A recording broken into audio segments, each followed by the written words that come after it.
ગાંધી પરિવાર દ્વારા કરોડોના કૌભાંડ દ્વારા દેશને ગેરમાર્ગે દોરવાનું કામ કરતા હોવાના આક્ષેપ સાથે ભાજપ યુવા મોરચા દ્વારા વિરોધ પ્રદર્શન કરી કોંગ્રેસનું પુતળા દહન કરતા પોલીસે અટકાવી પુતળો જપ્ત કર્યો। ડભોઈ યુવા મોરચાના નેતૃત્વમાં ડભોઈ એપીએમસી નજીક આંબેડકર ચોક ખાતે ભાજપ યુવા મોરચા સહિત કાર્યકર્તાઓ એકત્રિત થઈ ગાંધી પરિવાર દ્વારા કરોડોના નેશનલ હેરાલ્ડ કૌભાંડ કેસ અંગે વિરોધ કાર્યક્રમ યોજવામાં આવ્યો હતો। આ દરમિયાન ગાંધી પરિવાર અને કોંગ્રેસનું પુતળા દહન કરાય તે પહેલા જ પોલીસે અટકાવી પુતળા જપ્ત કર્યા હતા। ભાજપ યુવા મોરચા દ્વારા કોંગ્રેસ તેમજ ગાંધી પરિવાર વિરુદ્ધ સૂત્રોચ્ચાર કરી નેશનલ હેરાલ્ડ કેસે આખા દેશને લજવી નાખ્યું હોવાનો આક્ષેપ ભાજપ યુવા મોરચા દ્વારા કરી વિરોધ પ્રદર્શન કરવામાં આવ્યું હતું અને કડક કાર્યવાહીની માંગ કરી હતી। હવે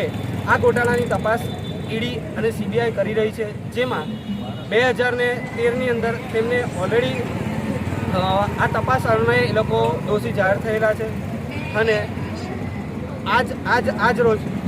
એ જ કૌભાંડના કિસ્સાની અંદર ઈડીએ આ ચાર્જશીટ દાખલ કરી છે, જેમાં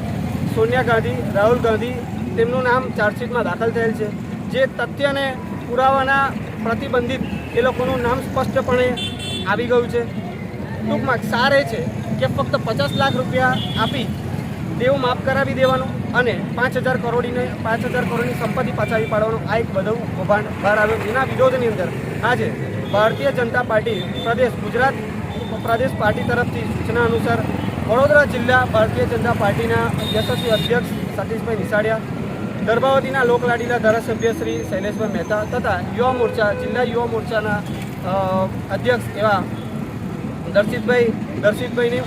નેતૃત્વમાં ડભોઈ યુવા મોરચા દ્વારા આ પુતળા દહનનો કાર્યક્રમ રાખવામાં આવ્યો, જેમાં ડભોઈ નગરના સંગઠનના તથા પ્રદેશના સંગઠનના હોદ્દેદારો ઉપસ્થિત રહી આ પુતળા દહનનો કાર્યક્રમ